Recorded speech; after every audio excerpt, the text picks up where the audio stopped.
نحمده ونصلي على رسوله الكريم اما بعد۔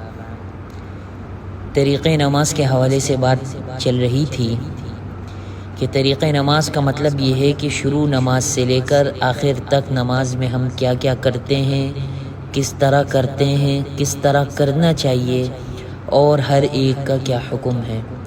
تو ٹوٹل 12 چیزیں تھیں، جن میں سے 8 چیزوں کو ہم نے 2 نشستوں میں بیان کر دیا۔ آج آخری 4 چیزوں کو عرض کریں گے، لیکن اس سے پہلے جو گزشتہ 8 چیزیں ہیں ان کا ایک دفعہ پھر سے اعادہ کر لیتے ہیں تاکہ آپ حضرات کو بھی سمجھنے میں آسانی ہو سکے۔ تو نمبر 1 ہے نیت کرنا۔ نیت، اس کا حکم یہ ہے کہ یہ نماز میں فرض ہے۔ نمبر 2 دونوں ہاتھ کانوں تک اٹھانا، اس کا حکم بھی یہ ہے کہ یہ سنت ہے۔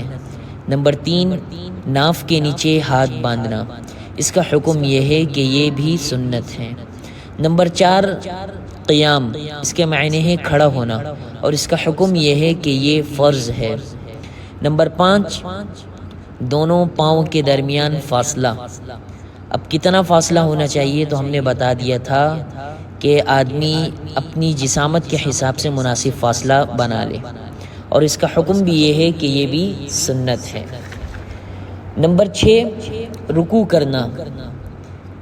رکوع میں ہم نے یہ بتا دیا تھا کہ کن چیزوں کا خیال رکھنا رکوع کرتے وقت ضروری ہے، اور اس کا حکم یہ ہے کہ یہ فرض ہے۔ نمبر 7 قومہ۔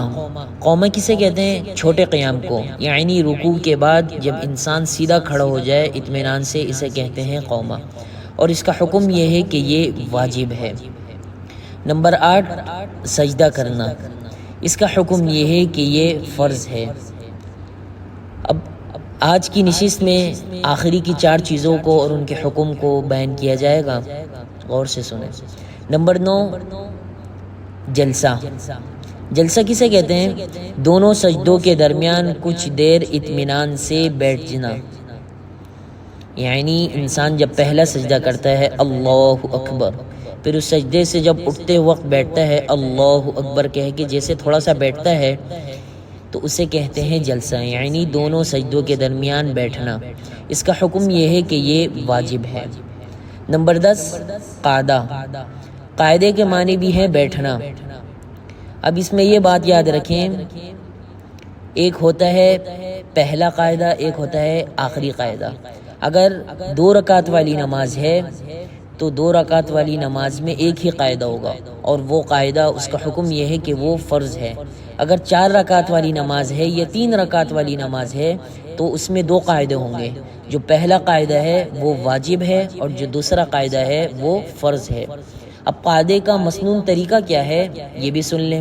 قاعدے کا مسنون طریقہ یہ ہے کہ الٹا پیر بچھا کر بیٹھ جائیں، اور جو انگلیاں ہیں اس کو موڑ کر قبلے کی طرف کر دیں، اور سیدھا پیر کھڑا کریں اور قبلے کی طرف اپنی نگاہ رکھیں، اور آپ کی جو انگلیاں ہیں یہ انگلیوں کی حالت یہ درمیانی ہوں، اور انگلیاں گھٹنوں کے ساتھ لگائیں، اور کوشش کریں کہ آپ کی نگاہ وہ آپ کی جھولی کی طرف ہو۔ یہ قاعدے میں بیٹھنے کا سب سے بہترین طریقہ ہے۔